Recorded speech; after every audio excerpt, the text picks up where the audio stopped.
कहीं की डेमोक्रेसी इस तरह फंक्शन नहीं करती। ये जो मौजूदा सरकार है यही बरकरार रही तो जो डेमोक्रेसी है वो धीरे धीरे और भी ख़त्म होने लग जाएगा। आज डेमोक्रेसी इतनी कमज़ोर है तो उसमें सबसे बड़ा हाथ आज उस मीडिया का है जो सही बात छुपा के गलत बयानी लोगों के बीच में लाने की कोशिश करती है। बोलते कुछ हैं और करते कुछ हैं, और हिंदुस्तान के लोग अच्छी तरह जानते हैं कि कितने बड़े जुमलेबाज हैं वो।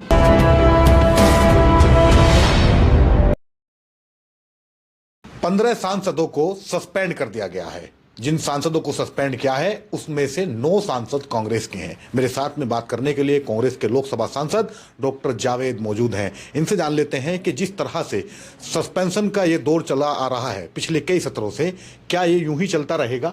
देखिए, इसमें कोई शक नहीं कि अभी हिंदुस्तान की डेमोक्रेसी वो डेमोक्रेसी नहीं है जिसके लिए हमारे पूर्वजों ने अपनी कुर्बानी देके आज़ादी हासिल की। आजकल किसी भी सवाल का जवाब पूछा जाता है तो सस्पेंशन का तोहफा मिलता है। आज 15 माननीय सांसदों को सस्पेंड किया गया, और हम लोग का मांग क्या था कि कल जो इंसिडेंट हुआ, इतना बड़ा हादसा हुआ, वो भी 13 दिसंबर के दिन, जो बीजेपी की हुकूमत जो कब 2001 की थी ना, जो अटल जी की सरकार थी, उसमें पार्लियामेंट पे अटैक हुआ था। हमारे कई लोगों का जान गया, हमारे जो सिक्योरिटी गार्ड्स हैं वगैरह के। उसी दिन कल 13 दिसंबर को यह हादसा हुआ। इसका जिम्मेदार कौन है? Who is looking after home of India?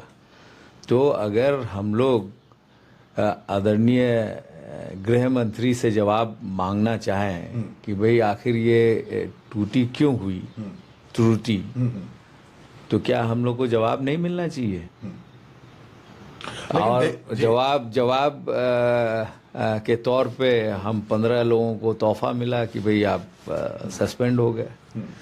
तो ये तो डेमोक्रेसी, कहीं की डेमोक्रेसी इस तरह फंक्शन नहीं करती। नहीं, पिछले लगभग 1 से 1.5 साल में ये देखा गया है कि सस्पेंशन का दौर चला है।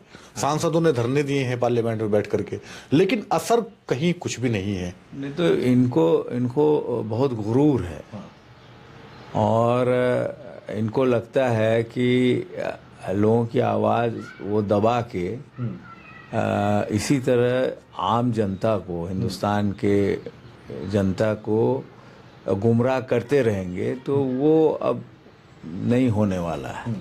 हिंदुस्तान के लोग अच्छी तरह जान गए हैं कि ये जो मौजूदा सरकार है यही बरकरार रही तो जो डेमोक्रेसी है वो धीरे धीरे और भी ख़त्म होने लग जाएगा।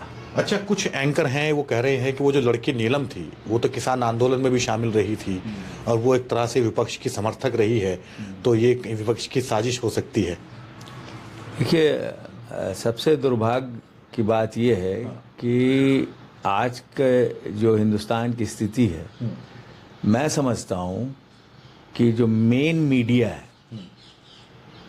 जिसकी कमान उन चंद पूंजीपतियों के पास है, जिसकी मित्रता हमारे मित्रों में शामिल है, जो किसी भी हालत में जो मौजूदा सरकार को हर मुसीबत में मदद करती है। और अगर आज डेमोक्रेसी इतनी कमज़ोर है तो उसमें सबसे बड़ा हाथ आज उस मीडिया का है जो सही बात छुपा के गलत बयानी लोगों के बीच में लाने की कोशिश करती है। आप कैसे कह सकते हैं कि डेमोक्रेसी कमजोर है? मोदी तो कह कर आए जर्मनी में कि भारत जो है वो डेमोक्रेसी की माँ है, मदर ऑफ डेमोक्रेसी है। मोदी जी हमारे आदरणीय प्रधानमंत्री हैं, लेकिन आप देखिएगा कि उनके कहने और करने में आसमान ज़मीन का फ़र्क है। बोलते कुछ हैं और करते कुछ हैं, और हिंदुस्तान के लोग अच्छी तरह जानते हैं कि कितने बड़े जुमलेबाज हैं वो। तो ये सब जुमलेबाजी करते रहते हैं, तो इसको सीरियसली नहीं लेना चाहिए। और आपने एक महिला का जिक्र किया, तो उसके बारे में आज हमने अखबार में पढ़ा कि वो बेजार थी, उसको नौकरी नहीं मिल रही थी, परेशान है। और ये हाल सिर्फ उसका नहीं है, करोड़ों हमारे युवा साथियों का है।